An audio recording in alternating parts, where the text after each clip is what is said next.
was just out drifting in the ocean. What is life about? Y'all okay? I don't know what I need to do. It's 30 years. Whole life, man. Sometimes the pain doesn't go away, but it doesn't have to define you. It's nice to help somebody else to see there's a better way. One of the things that helped my recovery was volunteering, because they always said you help other people, that helps you. It just makes me feel blessed that somebody believes in me. That means something. It means a lot.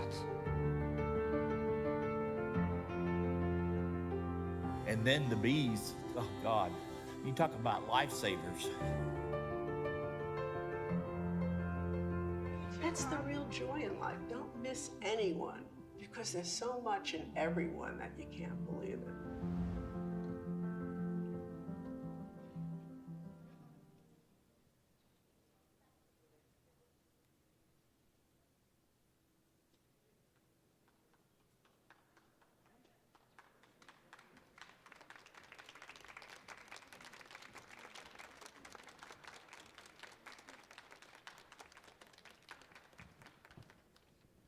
Welcome. Thank you for coming and joining us. I'm Renée Fleming, and we're having a wonderful panel on loneliness and belonging. So the NeuroArts panel is normally run by Susan Magsamen, but she couldn't be here today, so we are all going to go on bravely, and we have Ruth Katz actually to join us, who's a partner with her in the NeuroArts Blueprint. So that film was Project Unlonely's trailer for their terrific film festival, which I highly recommend.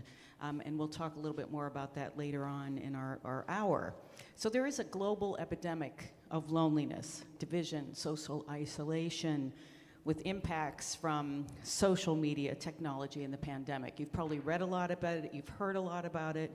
Our wonderful Surgeon General, Dr. Vivek Murthy, has been very verbal about drawing attention to it as well, and it's affecting us now across the lifespan. Really, it's just everyone, and it's also global. So I'm work with the World Health Organization as a Goodwill ambassador, and Dr. Tedros, in my first meeting with him, said that his greatest concern right now, this was back in April, was that the 30% of depression is up by 30% in the world, and he's incredibly concerned about it. So we know that loneliness, isolation, and depression are causal. They're very much connected. So today we're going to explore how the arts promote social connection and belonging, community, things that we all need, and lately, and especially with COVID, have not gotten enough of. So I want to first introduce our guest today. So Dr. David Fakunle is Assistant Professor of Public and Allied Health at Morgan State University and Associate Faculty in Mental Health at Johns Hopkins Bloomberg School of Public Health. Now, his expertise is on the utilization of arts and culture, especially storytelling and drumming, to cultivate holistic health through humanity, justice, and equity.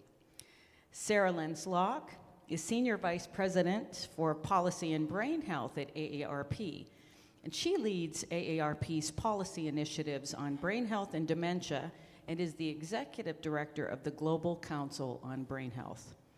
So Susan is not here, but Ruth Katz is co-director with Susan of the NeuroArts Blueprint, as I said, and she's also the Vice President of the Aspen Institute, where she's Executive Director of the Health, Medicine, and Society Program and Director of Aspen Ideas Health. So all of you, save your questions for the end. There's a microphone so you can come up and ask the questions that you want to ask. So David, you're going to start us off. That would be me. With something wonderful and fun. Mm-hmm. All right. How y'all doing tonight? All right, we'll see.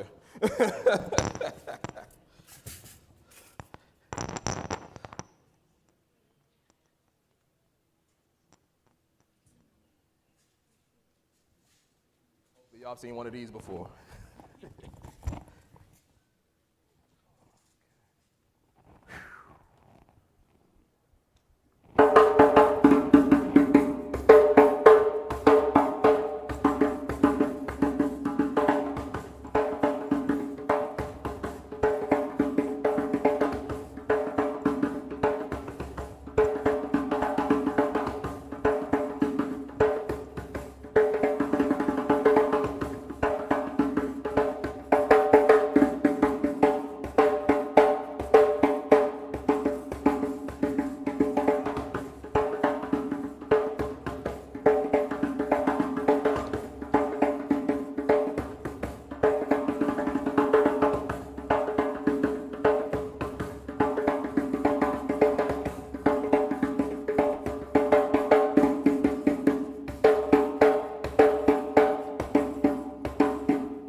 Creativity was always lonely. But it wasn't because of creativity's doing. Any space that creativity found itself in, it was not met with love. It was not met with appreciation. It was met with envy and jealousy and scorn. But creativity couldn't help itself. It always wanted to present the best of itself. And it just so happens that it looked more beautiful, more bright, more colorful than everything else. But they could not handle it. So creativity would always want to move from one village to another, but it wouldn't take long until creativity was kicked out. Go somewhere else. Who do you think you are? You think you're better than me? Go somewhere else with that. It became too much for creativity, and it ended up wandering the forest alone, not knowing where to go. Creativity found an old man as it was just wandering aimlessly through the forest. And the old man welcomed creativity in and said, "You need to come visit my village because I think you have something that we are missing." Creativity didn't know any better, had nowhere else to go, so it said, "Sure, I will follow you to your village." And when creativity found its way into that village, it saw so many other beautiful things. You know what it saw? It saw appreciation. It saw respect. It saw peace. It saw patience. It saw determination and so much more. And you could imagine just the radiation that grew and grew and grew off of creativity. It didn't take long for creativity to go from a visitor to a resident to an active member of that community. And no matter what that village did, creativity's influence was always there. Things became more bright. Things became more colorful. Things became more whole. That elder was right. That creativity had exactly what that village was missing. And you know, with the mixture of all those things that were already in that village and now you added creativity to the list, you had a little something called justice.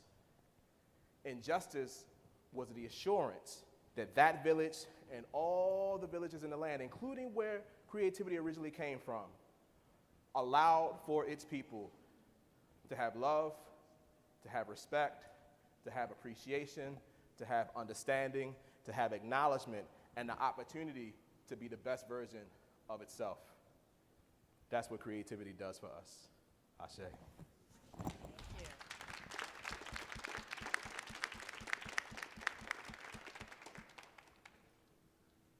Thank you, David.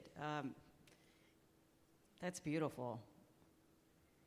David teaches storytelling at Johns Hopkins and Morgan, and it's an incredible gift to have. I mean, we do it every day, obviously, in our daily lives as we're telling people what's happening, but we don't do it creatively like that. Thank you for using that word. It's one of my favorite words. I always think about all of this also in the context of evolution, and I'm wondering, from your perspective, I mean, drumming, any of these activities, storytelling, chanting, singing, they've been with us. In many cases, scientists believe, in some cases, before speech. So it's your connection. How did it start? We don't have all day. I have been in a family of creatives since birth. My grandmother was such an incredible singer that she earned a partial scholarship to Peabody Institute, the conservatory, but my family was not able to afford the other half of the tuition, but it never stopped her from singing.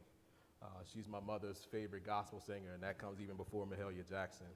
Okay. Yeah, I know, right? That's so. Yeah. And my mom's serious about her gospel, so that, you know, she's saying that from a bevy of knowledge. Creativity has always defined me. It has always been a constant source of acknowledgement. If I could be myself anywhere, I could be myself on stage. Whether it was singing, whether it's dancing, whether it's drumming, whether it's acting, whether it's engaging in cultural practices, I could be the best version of myself. It wasn't until I got to Hopkins that I realized that was all public health. the whole time. It's always public health. You're right. The whole time. And I also think it's about community. So talk about what is your relationship to the notion of community? Ooh, I just taught this at my class a while ago. We had an interesting conversation about it because you can find many definitions of community. Like you can get, what I say is the denotation of community. But I say community are any group of human beings that are united by a common understanding. And that understanding can be along so many lines, and they can be intertwined and intersect, and they can be multi-dynamic. But when we are in a group of people that we call community, they get us. And that makes the difference. And that's belonging, right? Yeah, that's exactly. so crucial as a hedge against loneliness and isolation, is that sense of belonging. Absolutely. And a lot of us find it difficult to find right now. I have a crazy lifestyle where I'm alone on the road all the time, so it's kind of inherent in what I do. But I think people have been isolated by COVID, by, we talked about working remotely at home, teaching remotely. You said that was a challenge at first. I never thought that I could ever teach storytelling virtually, but I've been doing it for the past several years, and I've grown to appreciate it for the biggest reason that there are people across the country and sometimes around the world that have the opportunity to learn storytelling that would have never had that chance if not for the technological capabilities that we have. But what I also said was it does not replace the experience of being around living, breathing human beings. It feels different, and we can acknowledge that. We can enjoy both and appreciate both, but something around being here makes a difference. So what is it about art that adds a special something to the sauce? What is it about art that kind of feeds us in this respect? So I don't limit it to just art. I like to say creative expression because everyone is a creative, even if they don't consider themselves an artist or a culture bearer. Creativity is how we explain this thing called life. That's why it's so good for us. That's why it is a necessity. And sometimes it is the only mechanism by which we can connect one human to another, because that creative expression shares that context and nuance that can't be quantified, that can't be explained any other way. And I think drumming is really special. So Ooh. drumming is, rhythm is the basis for language. We are inherently rhythmic. And when I learned that we absorb rhythm through our spinal cord, through our nervous system, before it even hits the brain. And it's also so innate. We've all seen toddlers who respond to a beat. The music comes on with the beat and they go crazy, and it's wonderful. And it's joyful. Yep. It's instant joy. So tell me what you've seen happen with drumming in terms of, again, community and getting people to feel connection. People can't ignore drumming. Yeah. and I think there's a very basic reason. So I want y'all to indulge me if you can. Touch your chest right over your heart. That's the most important rhythm that exists, the rhythm of your heart. This beautiful vessel that we call the human body is nothing but rhythms. And they have to function in such a way that allows us to talk, that allows us to see, that allows us to hear, that allows us to listen, that allows us to move, that allows us to experience. So our mere existence is defined by rhythm. No wonder we love drumming so much. And it doesn't matter, what I love about drumming in particular when it comes to music, it doesn't matter what cultural background anyone has. The moment you start playing a rhythm, it taps into the most baseline understanding that we all have. That's something special about that. During I found it really fabulous at Mount Sinai Hospital. They have drumming circles for healthcare providers. Incredibly great for them in the middle of a very stressful day. So drumming circles we should have everywhere all the time, I think. So thank you, David. I feel joyful and connected just hearing you talk about it. Oh, good. I did my job. All right, so, right on. So we're going to watch a video now. This is about some of the programs that AARP has, and then we'll talk to Sarah about them. Music can help. We're so glad you could be a part of this. As you heard, there's a connection between music and brain health. It's a powerful way to stimulate The brain.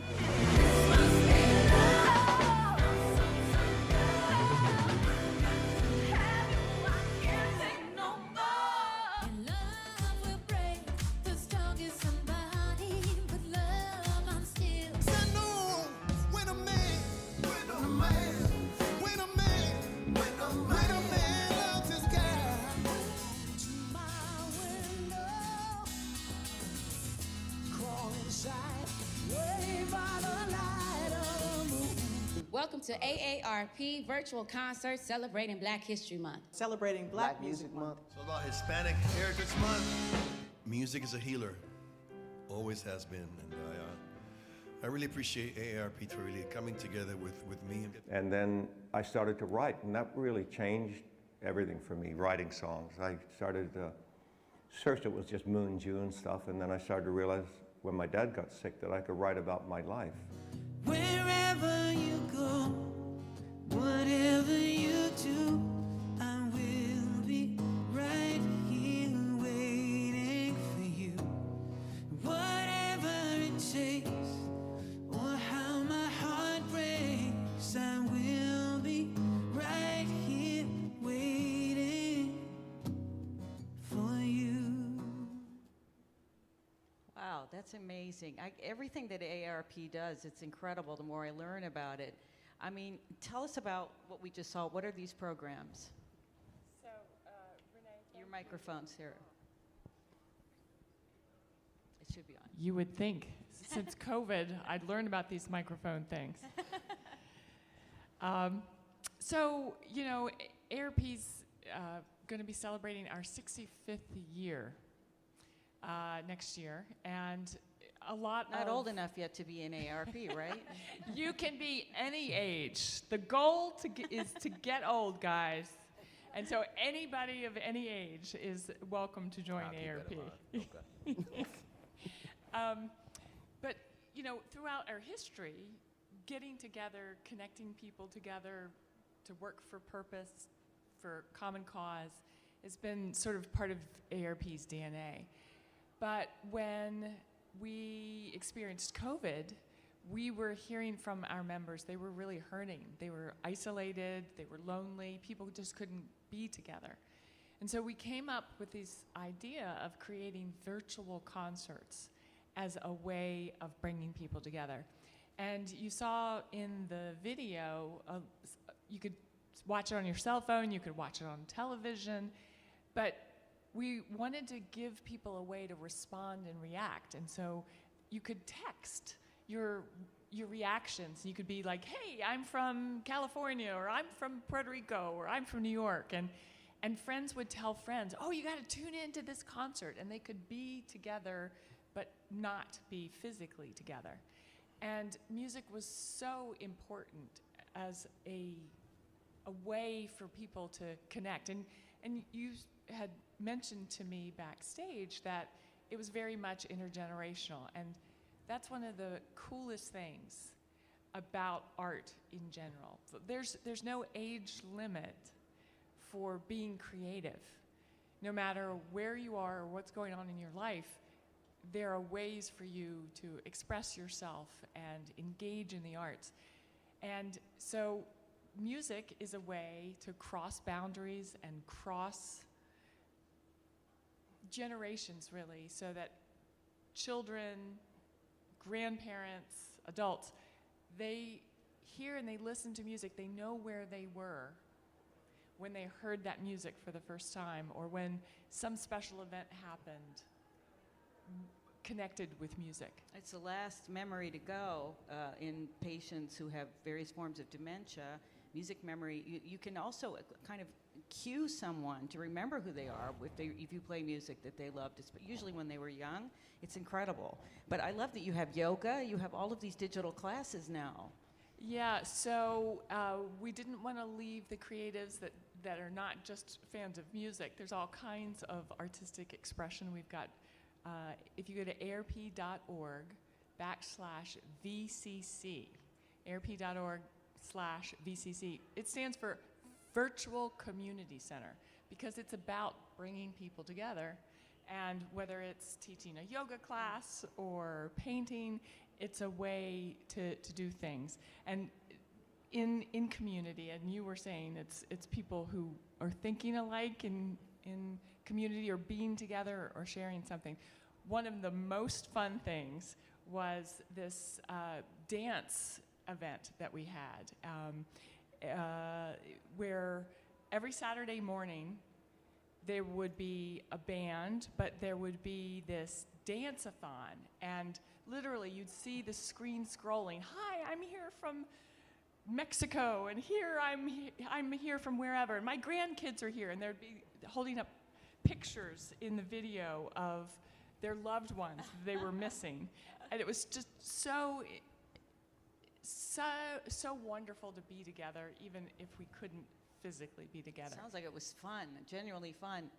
So your position is all about brain health. How long has that existed, this kind of focus on brain health at AARP? Well, actually, it's brand new, and just this year, we're turning it into a strategic priority. Great. Because our members have been telling us a long time they care about Medicare, and they care about Social Security and the future of their health and economic security. But you know, tied with that was the ability to stay sharp as they age.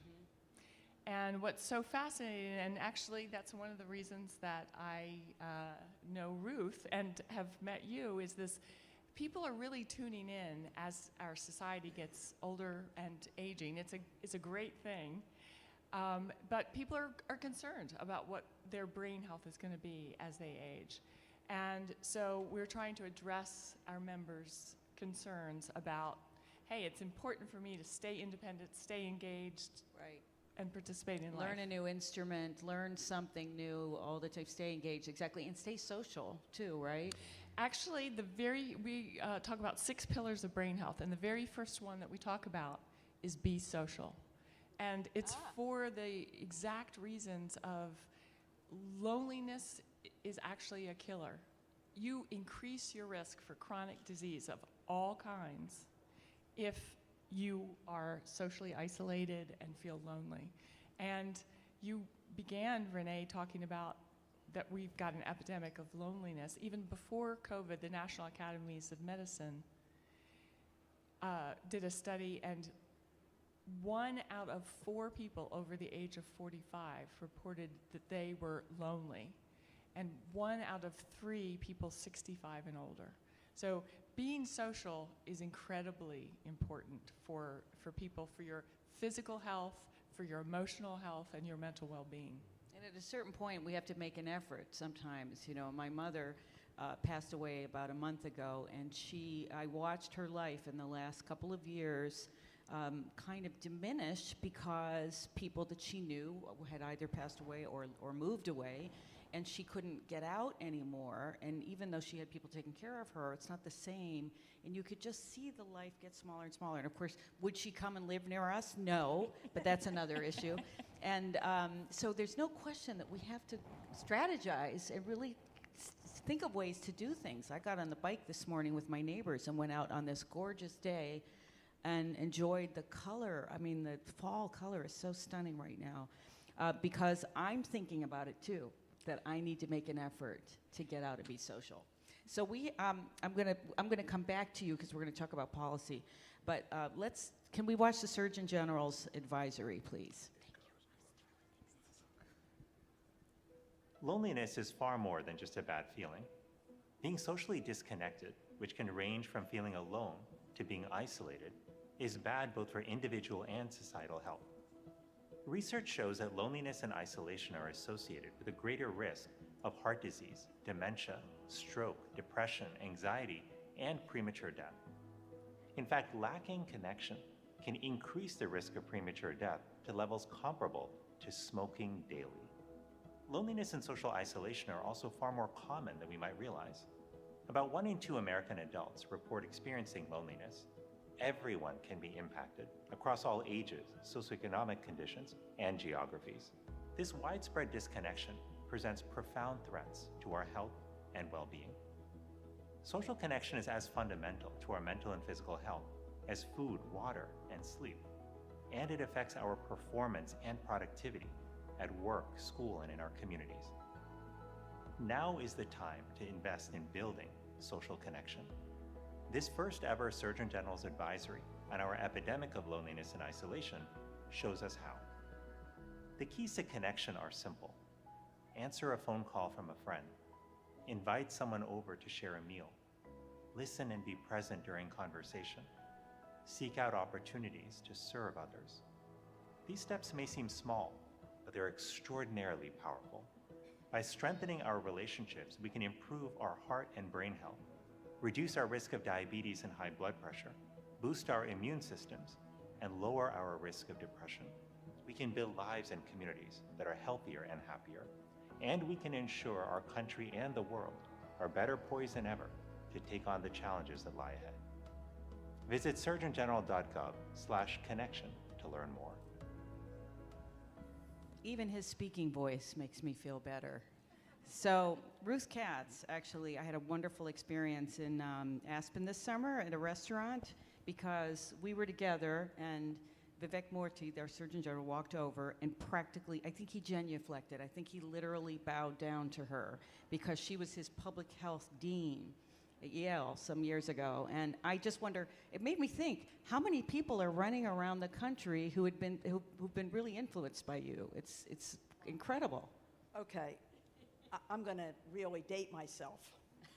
Not only was Vivek a student of mine when I was at the Yale School of Medicine, today I was privileged to host at the Aspen Institute for Public Health Grand Rounds the new CDC director, Dr. Cohen, who also was a student of mine at the Yale School of Medicine. So it says more about how old I'm getting, but it's with great professional pride that I've been able to work with both of them. So, I don't know. I'd and say he's done a great job. That's power. That's power. Yep. I'm impressed. So Ruth and Susan have founded the NeuroArts Blueprint, and it's an incredibly ambitious, far-reaching, visionary project. And out of it's come a wonderful book that Susan created with Ivy Ross called Your Brain on Art. But tell us about the Blueprint. Before I do that, I should point out that the Blueprint, which was 2 years in the making, and we're in the midst of implementing right now, would not be what it is and what it's going to be without the leadership of Renée Fleming. She has served as one of our co-chairs from the beginning. I know of no artist who is more committed and better understands the connection between the arts and science, because there is science behind all this, than Renée Fleming. She's been a fabulous, fabulous leader of this effort. Thank and you. I thank you on Thank you. behalf of all of us. Thank you. Anyway, the NeuroArts Blueprint, actually, as the name suggests, it's actually, the word blueprint that is, it's actually a carefully developed plan that's designed to cultivate the field of neuroarts, and it has been developed with Susan and myself and a team of others, a partnership actually between the Aspen Institute and the Johns Hopkins International Arts and Mind Lab Center, which Susan leads. But what exactly do we mean by neuroarts? Because frankly, it's a new word that we didn't know if it would catch on, but it really has over the last couple of years. NeuroArts is actually, I'm going to read exactly from the report, the study of how the arts and aesthetic experiences, like your experience this morning of biking in nature, the study of how the arts and aesthetic experiences measurably change the body, the brain, and behavior, and how this knowledge is translated into practices that advance health and well-being.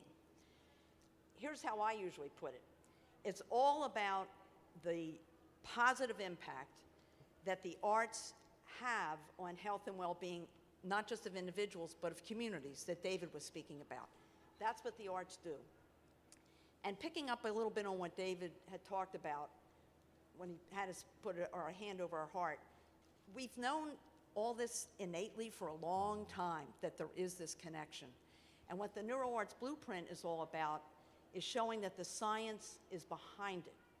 And we've done incredible work with technology, with medicine, and with people like Renée, artists themselves, that is helping to make the case that neuroarts in its various forms, not just music, not just dance, not just drumming, but all forms of art really can have a positive impact on health and well-being, and therefore should be part of, in our view, mainstream medicine. Just when you go to the doctor and get a prescription, that prescription might be go spend 2 hours listening to Renée Fleming, or to David, or spend some time in a museum. That's what this project is all about. We're in the midst, we put together a it took 2 years to develop the actual blueprint. We're now in our second year of implementing the blueprint. It's a 5-year project. But at the end of the day, and it'll take longer than 5 years. We're in it for the long haul. But we've already seen a great deal of interest and a great deal of movement, including among policymakers, about how there really is an important role for the arts to play in health and well-being. And it's interesting because so much of this plays into how social we are. Social cohesion is at the heart of a lot of these initiatives, and it's something we sorely need right now. We are really having so much difficulty connecting with each other than through, we're going to see a wonderful film that kind of shows this a little bit later. But this is something that also can help us throughout the lifespan. You have some interesting things to say about youth and children. Absolutely. I was going to actually, Vivek stole my show a little bit, but Sarah had talked about the impact that loneliness has on an older population. But as Renée had suggested in your opening remarks, this is something that affects populations of all ages. Right out of the Surgeon General's report, the report notes that the rate of loneliness among young adults has increased every year, get this, between 1976 and 2019. So I would suggest it's not a new phenomenon, but certainly over the past several years with COVID, social media, a variety of other factors, the impact has even been greater. And we're seeing in greater numbers the impact that it's having on young adults. And I'm talking about people between the ages of 18 and 29 and even younger than that. Right. It's real. It's very real. It's true. I mean, it leads to I have two friends whose 13-year-olds are anorexic. I mean, so that's a horrible disease. So there's no question. And social media, and Dr. Murthy has also pointed out that social media has been dangerous for youth as well. So we do want community, but we want a healthy community. We want them sort of interacting with each other in a way that builds them up. It's not easy in the environment we're in. I wonder, too, in terms of health, so talk about, just for a minute, about what we have to do to get this blueprint enacted, what we have to do in terms of policy to, and I would say, if you think about community, when I grew up, we had church, we had certainly so many activities around school, and some of these things are more difficult. Arts not being in schools, church having a lot of different kind of I would say, by and large, a bit of a fewer people involved and involved in different ways, but this sense of how do we get together. I personally believe that our performing arts centers should become community centers, that we should have more social activity and engagement with the audience around performances, not to reduce the programming, but to actually add events. The Kennedy Center does it incredibly well because we have a space like this. So if we just have a cocktail party right after it, we're all set, or dance, even better, drumming and dance. So talk about the policy for a second. So let me just say, that's happening a lot with libraries now, that libraries are more about sharing books. It's how do you bring communities together? And they have found, I think COVID helped them find another mission, if you will. So I think that's true. The blueprint, as I said, we're in our second year of implementation. One of the things that we are focused on is developing these arts coalitions, we have 3 around the country right now that have developed locally in Palm Beach and in New York and in Illinois, that brings together artists, researchers, other members of the community, all of whom not only have an interest in the arts, but understand how important that the arts need to be as part of a broader view of what health and well-being is all about. We're looking to expand those coalitions in this next year to another 3 cities. We're working on those, but ultimately we'd like to see them all over the country and all over the world. The blueprint is not just about what's happening in the United States, but we also have an international perspective. In terms of the kinds of things I think we need to do in terms of policy, and I'm going to ask my friend Sarah to jump in on this as well. I spent a good deal of my career working on Capitol Hill, and I know the importance of making the case for a policy change, not just in terms of showing the value, the quality value that it might have, but also the economic value. And that's become more important than ever. So one of the things we have done is look at the done an economic analysis to show, and our first report that we did with the help of AARP and support of AARP showed that we can actually save some dollars in making music, whether it's singing or whether it's playing the drums or just listening to music that for older people that they used to hear in their youth. It can have a positive impact on their well-being, which may ultimately mean they need less pharmaceuticals, that kind of thing. So we're trying to make the case not just about the quality of life, because I think we see that every single day, but also the economic analysis as well. And at the same time, bring together, we're not just doing this here in Washington, but we're trying to do it all around the country. Sarah, I know you're a policy expert too, so please add. Thank you. And one of the joys about working with you is linking science and art together, and the importance of doing that, because in conversations with policymakers, you know, when we talk about a world where there are increasing rates of dementia, there's huge individual and personal cost. But we're talking to the nation where our healthcare systems are spending $200 billion a year in the cost for care for dementia. Just dementia. Just dementia. And that cost is not sustainable. And so when our thought leaders and policymakers are getting together and they're thinking about the future of Medicare and how are we going to sustain our healthcare systems, we have to think about the creative solutions that are out there and right in front of us.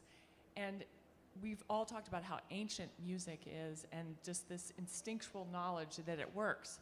But without the science and the investment in science and the investment in the research and the economic analysis of how much does it actually save if you were to bring music therapy. One of the most fascinating things about the study that we did with the NeuroArts Blueprint is that we think that we can save dollars in healthcare costs, but we think that we can add to the tax basis and revenue and employ and grow, create jobs, and which means greater economic advancement as well. I just have to. It's not just what we want to do with Medicare. In order to get there, to change Medicare and Medicaid policy, we need to build the science, and that's one of the things that Renée Fleming's been involved with as well. We need to get more dollars into NIH research to help make the case. Places like Johns Hopkins and University of Florida are doing some research as well, but we need to get the dollars into the science research to help make the case so that we can make the arts part of mainstream medicine. So if I can very quickly, yeah, clap for that, yeah, clap it up for that. Yes, you're here. So you talked about $200 billion that goes into treating just dementia. You could take a fraction of that and invest in understanding the science around arts, culture, and health as it pertains to dementia, and like you said, save a lot of money on the back end. That is the fundamental difference between public health and healthcare. Healthcare is reactive. Public health is proactive. Public health is about preventing health outcomes. So if you put your money in preventing the health outcomes, then you don't have to pay for the outcomes because it doesn't exist, or it doesn't exist as much. And within that, even greater investment in the impact of arts and culture on any health outcome you want to bring to the table. So it's not just dementia. It can be economic deprivation. It can be systems of oppression, right? It can be physical health, mental health, spiritual health, financial health. Arts and culture has a role to play in all of that.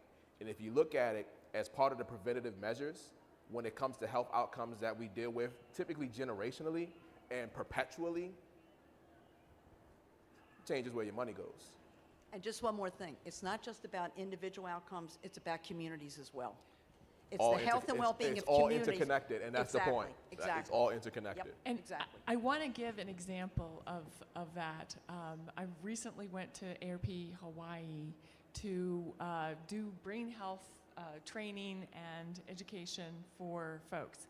And what was so extraordinary is there's been science going on for decades at the University of Hawaii evaluating Japanese men and the outcome of what is happening in their community and in their life. And you know, what was fascinating is community art and social connectedness are at the heart of all that is good. So they've been studying hula because in their culture, the hula dancing and the movement, the engagement in the community brings people together. And they had us all up on stage. I had a 90-year-old woman who was teaching me how to hula sitting in my chair.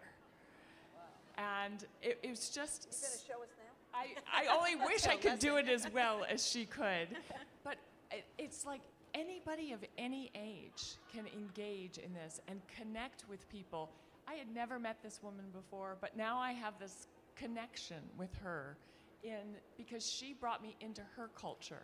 And it was about letting them lead with what works in their community, not us coming back and saying, well, you know, it's got to be this music or this sound. We need to hear from you in the community what you want and what you hear, and let them lead. That's public health, right? That's beautiful.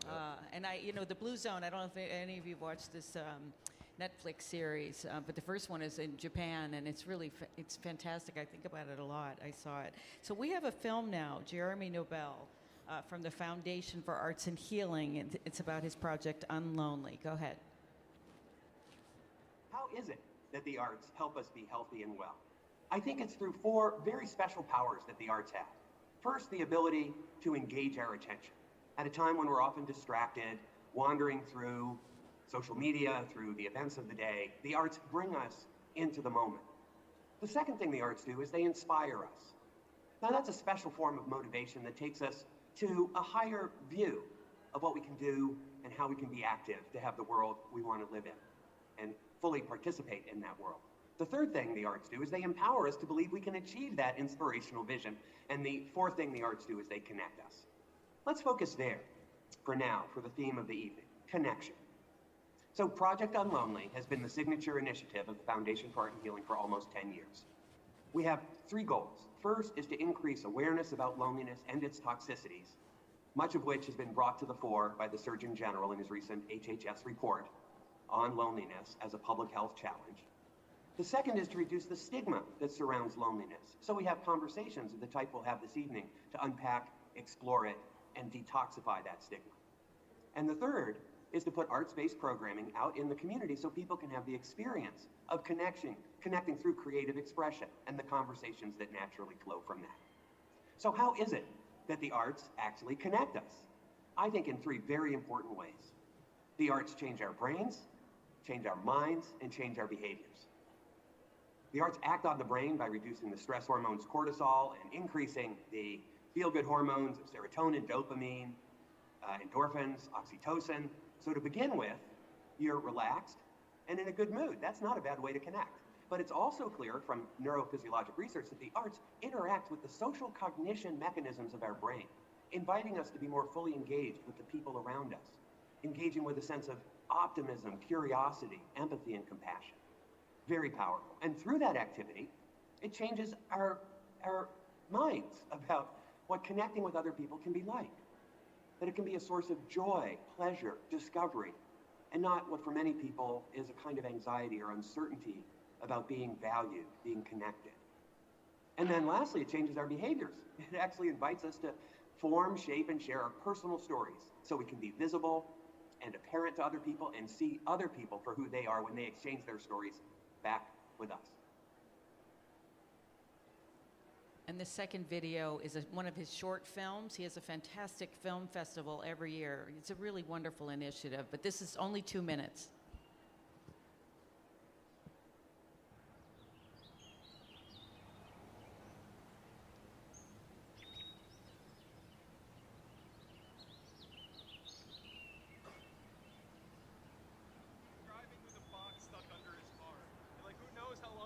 I saw him pull out of the parking lot and turn right, and the box was still stuck under his car.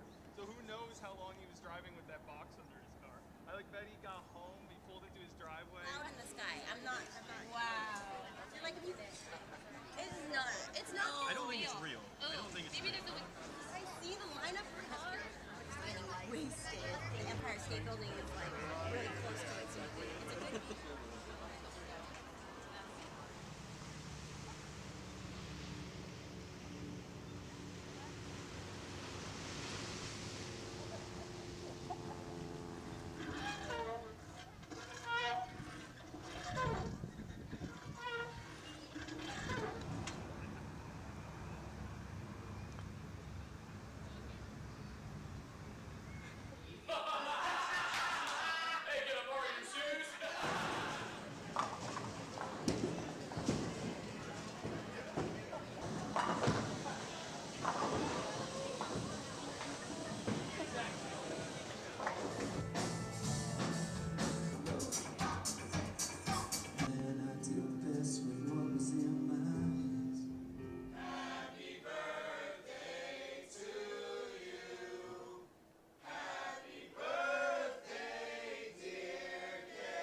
So the name of the film is I Forgot My Phone.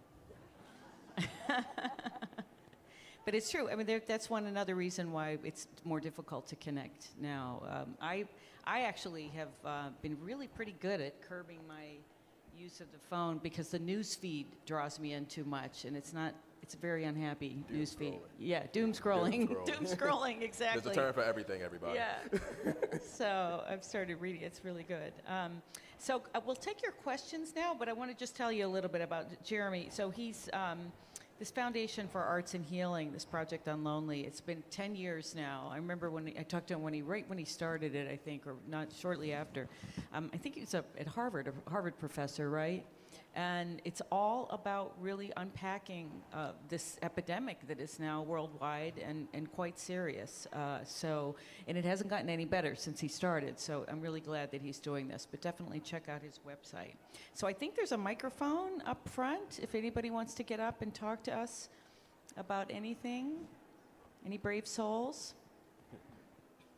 Yes, please. Just come on up and ask your question.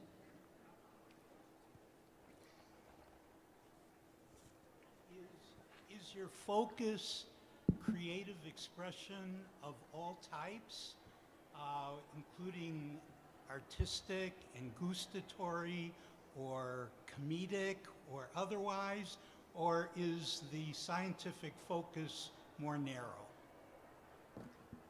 Is that a question about the blueprint or just in general? In general, right? Yeah. It could be both. I think it's fair to say it's about all of those things, right? It's about the writing of the song, it's about the performing of the song, it's about the instrumental part of it. All of the scientists are fairly rigorous at trying to determine the distinct benefits of various different kinds of artistic engagement. Because the science behind music and brain health, for example, is more established when you're talking about singing and actually making music yourself versus just listening to music. And so you have to be very careful to think about how the different aspects of how one experiences the playing of music versus the listening of music. There's different evidence around the impacts of dance, for example, or how people engage in a writing activity. You know, if somebody is talking about theater, we need to have the science around theater, both the expectations of the audience, the intervention has to be studied specifically, because we can't make bald statements, especially if we're trying to connect it to health effects, and without having the actual rigorous evidence whether it helps or not. And what the dose is, and there's so many different parameters. It's complicated. I'm going to push back with love. Accepted. Okay, thank you. Raise your hand if the drumming that I did made you feel better in any way.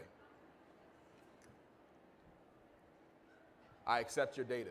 You see how simple that was? So, and this is coming from a scientist, so I wrestle with this all the time. I acknowledge the epistemological framework that I operate in as a public health professional. I also acknowledge the epistemological framework that I operate in as a person of the African diaspora. They are not the same. What I do with arts and culture when it comes to health is not just demonstrate its efficacy and efficiency, but also want to change the way we acknowledge that reality. Stories matter.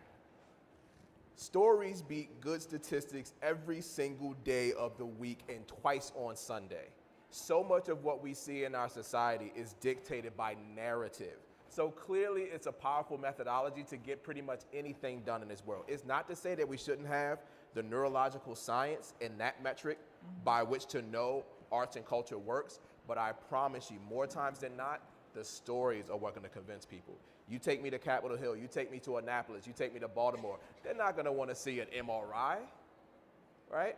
They're not going to want to see an X-ray. They're not going to want to see a CAT scan or a PET scan. They're going to want to hear a story that certainly can speak to them economically or financially, that can speak to them from a practical or pragmatic standpoint, but I can promise you it also has to speak to them from an emotional standpoint. Now, I know a lot of people don't run on platforms of emotion, but they certainly use it when it guides their policy making more than they will acknowledge. So to me, it has to be the totality of evidence. David, I that think you we bring. would agree with you, but I think your story becomes even more powerful when you can walk in with some data to back it up. And I'm not just talking about traditional clinical trials. I think there's a lot of different ways to evaluate what works. But I think to be able to come in and to say to policymaker, we have shown that it works with X percentage of people, or it saves X number of dollars. That's going to move a policymaker as well. No doubt. And if you tell it in the with the right story, I agree with you. You've got it made. They're sold. Absolutely, absolutely. You had a question. Yeah, here she comes. Thank you. It's a wonderful program that you put together. I want to add one more thing that Renée Fleming does to put the arts and sciences together, and that's her performances with Francis Collins, the former director of NIH, and I think that that's a big part of what I've seen has brought this together and helped to coordinate the two. When you talk about people being in a room and hearing the arts, or participating in the arts and feeling a sense of connectedness, what about those people who sit there and they are lonely? I mean, that last video that you showed was rooms full of people who were disconnected, and one person in particular who they were pointing out is lonely. So how is that being addressed? Well, I'll jump in and I'll give you the anecdote of music and riff off of what Renée was talking about with dementia. So I don't know if you've seen the film Alive Inside, but It's wonderful. on YouTube. You can all see it, Alive Inside. Well, and AARP is actually showing it on the Virtual Community Center December 8th at 8 p.m., and I invite you to watch it if you haven't seen it or want to see it again. But there's no one more isolated or lonely than someone living in dementia in a long-term care facility where basically they've been given up on. That there's no medical intervention that is going to help them. They're not there with family because they're not communicating. But if you look at Alive Inside and you see what Dan Cohen was able to do and put a headset of jazz music on an older African-American man and knowing what his favorite music was, and he comes from a totally disaffected, unbelievably sad, isolated place, sitting catatonic, that everyone has virtually given up on this man. He gets a dose of music. The transformation is so obvious, and to your point, you don't need science to prove that point. But what you do need is that it doesn't harm, that it works for all kinds of communities, and that if we're paying for it in Oshkosh, Wisconsin, that it's going to be also paid for in Baltimore, right? And that it's going to help everybody. So we need both the stories, both the individual cases, and that proof that there is nothing quite like the arts to revive people, even when there is no medical cure for the disease. So our last few minutes, thank you. And I will tell Francis Collins that you enjoyed our performances. That will make him very happy. So David, please lead us off. And also, I don't know if you're going to speak as well, but if you do, she asked a wonderful question. And we talked about this backstage, about you can be at home with your family and feel lonely. So yeah, tell us about it, but please, with the drum. Yeah, no, absolutely. So as I'm walking to my drum and taking these things off, I will say it's about making space. And the word that you're all looking for is intentionality. As we get older, it takes more work to make friends, right? You got to be more intentional about making those connections. So as health experts, as health practitioners, if we are intentional about creating opportunity for people to feel, for people to think, for people to experience, for people to listen, for people to watch, for people to do, for people to do, for people to do. Are you getting what I'm saying? For people to do, which means you're going to be doing something.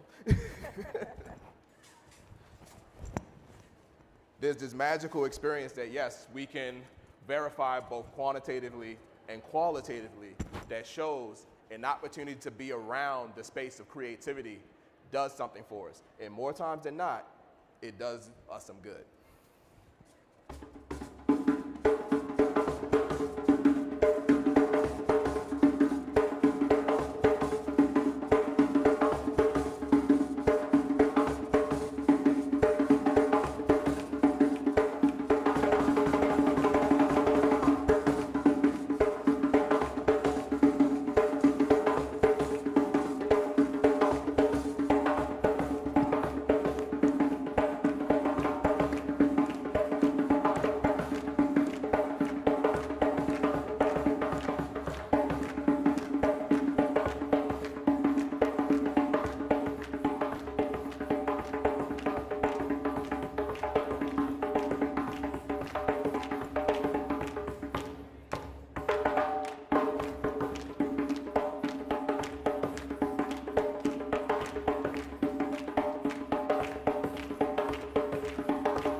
Thank you.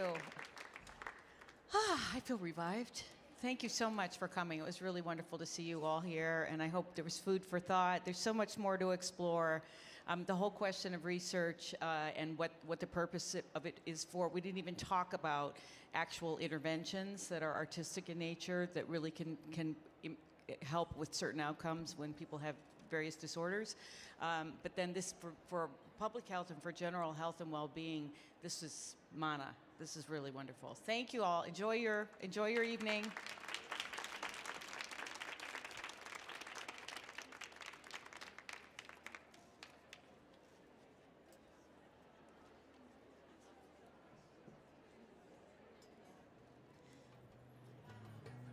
Thank you for joining us at Millennium Stage. For more information about the upcoming Millennium Stage programming, please visit us online at our website or on Facebook. At this time, we ask that you would head towards the back of the seating area so we can safely clear the area.